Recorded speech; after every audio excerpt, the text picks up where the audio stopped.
आज मैं ए वेंसडे नामक एक फिल्म की कहानी समझाने जा रहा हूँ जो 2008 में रिलीज हुई थी और इसके निर्देशक नीरज पांडे हैं।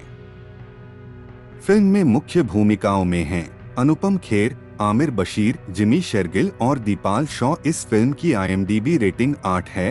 फिल्म की शुरुआत होती है प्रकाश राठौड़, जो मुंबई के पुलिस कमिश्नर हैं। उनके समुद्र किनारे एक कुर्सी पर बैठे सोचते हुए। वो कल रिटायर होने वाले हैं और उनसे प्रेस द्वारा पूछा जाता है कि उनकी जिंदगी का सबसे चुनौतीपूर्ण केस कौन सा था। वो बताते हैं कि ये वो केस है जिसका पुलिस के रिकॉर्ड में कोई उल्लेख नहीं है।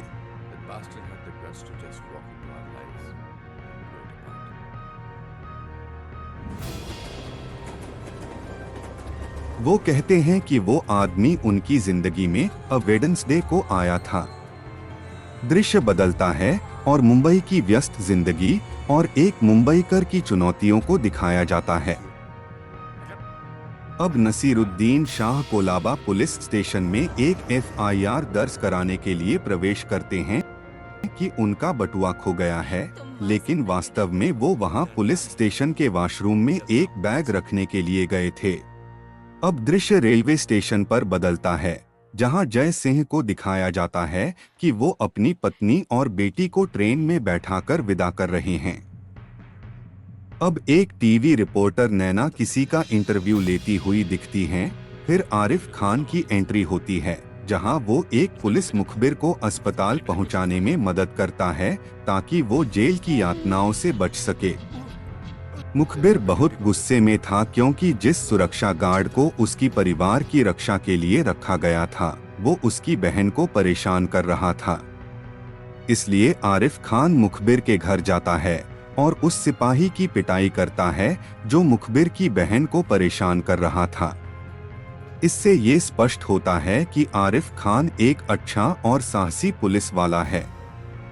अगले दृश्य में नसीरुद्दीन शाह को एक निर्माणाधीन इमारत में एक कार्यस्थल स्थापित करते हुए देखा जाता है।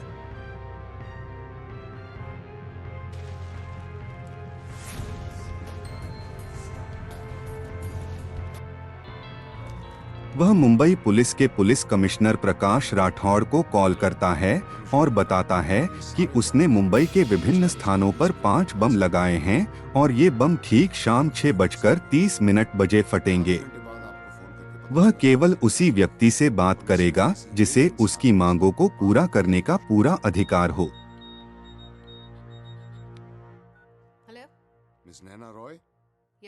फिर नसीरुद्दीन शाह एक प्रेस रिपोर्टर नैना रॉय को कॉल करता है और उसे बताता है कि अगर वह असली खबर चाहती है तो उसे पुलिस मुख्यालय जाना चाहिए। यह साबित करने के लिए कि वह मजाक नहीं कर रहा है, वह कमिश्नर को बताता है कि उसने कोलाबा पुलिस स्टेशन में एक बम लगाया है और वह बम 20 मिनट में फट जाएगा। अगर आप अभी भी यह देख रहे हैं तो कृपया मेरे चैनल को लाइक, शेयर, सब्सक्राइब और बेल आइकन को भी दबा दें ताकि आपको नोटिफिकेशन मिलता रहे। इससे मुझे बहुत मदद मिलेगी और मैं आपको और भी बहुत सारी फिल्में ला सकूंगा। इसका आपको कोई खर्चा नहीं होगा, लेकिन इससे मुझे बहुत बढ़ावा मिलेगा। धन्यवाद।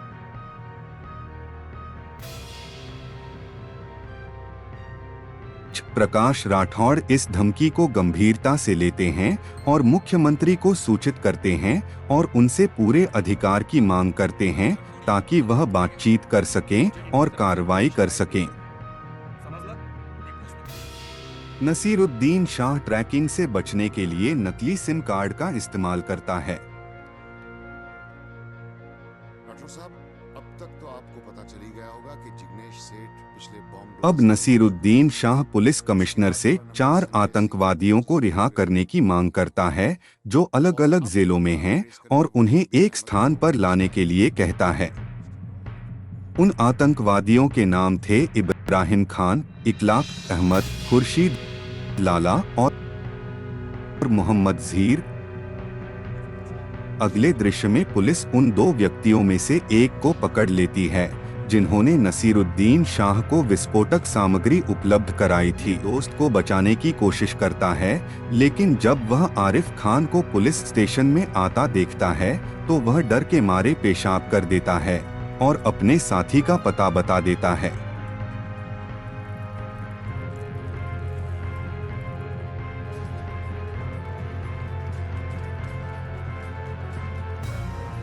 अब आरिफ दूसरे व्यक्ति के पीछे जाता है और थोड़ी झड़प के बाद उसे भी पकड़ लेता है और उससे उस व्यक्ति का विवरण प्राप्त करता है जिसने उससे विस्फोटक खरीदा था।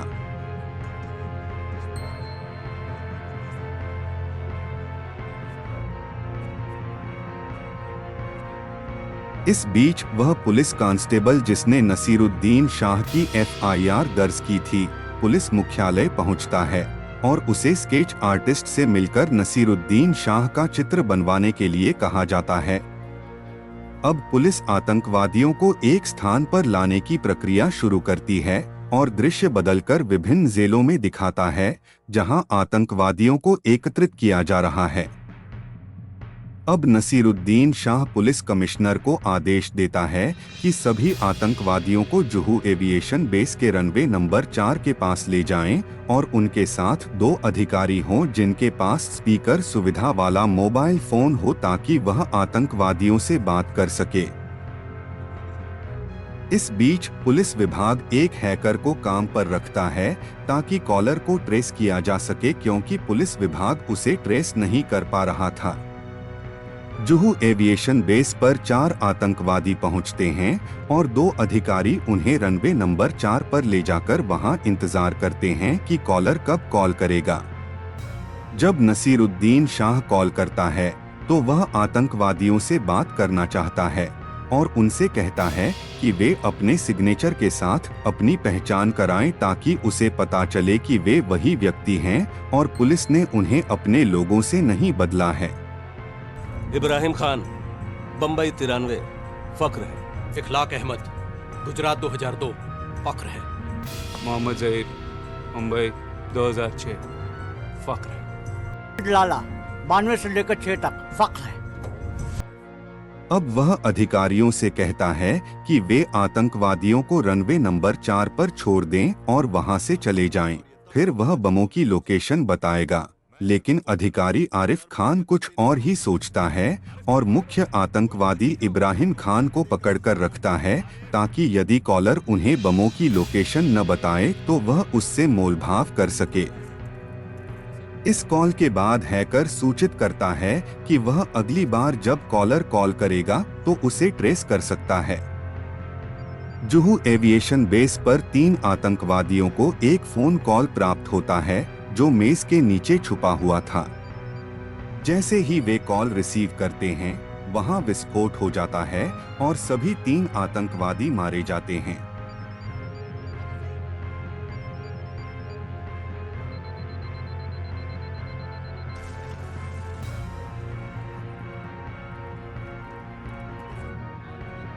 यह देखते ही आरिफ कमिश्नर को सूचित करता है कि यह आतंकवादियों को बचाने के लिए नहीं बल्कि उन्हें मारने के लिए किया गया था। अब नसीरुद्दीन शाह को पता चलता है कि इब्राहिम खान अभी भी जीवित है। अब कॉलर स्वीकार करता है कि यह वास्तव में उन्हें मारने का प्रयास था। क्यों? क्योंकि ये लोग आतंकवादी थे और मरने के लायक थे। वह उन भारतीयों के बारे में बताता है जिन्होंने उन बम विस्फोटों के कारण अपनी जान गंवाई जो उन्होंने किए थे।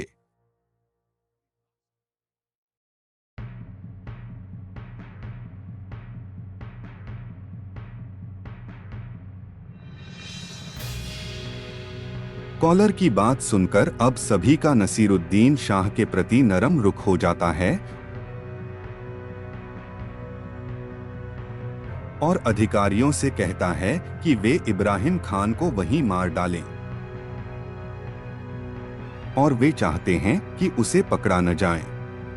इसलिए हैकर कहता है कि वह उसे ट्रेस नहीं कर पा रहा है, जबकि उसने पहले ही उसे ट्रेस कर लिया था। लेकिन कमिश्नर उसका पता प्राप्त कर वहां जाता है और देखता है कि नसीरुद्दीन शाह जा रहा है।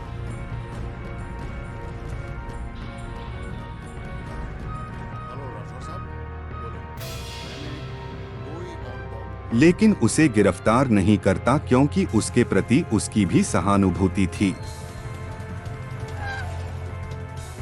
वह भी उन्हें मारना चाहता था, लेकिन वह एक सरकारी कर्मचारी था और उसके पास ऐसा करने का अधिकार नहीं था। Excuse me. जी? टाइम क्या हुआ? हाँ, मेरी घड़ी रुक गई। प्रकाश राठौर।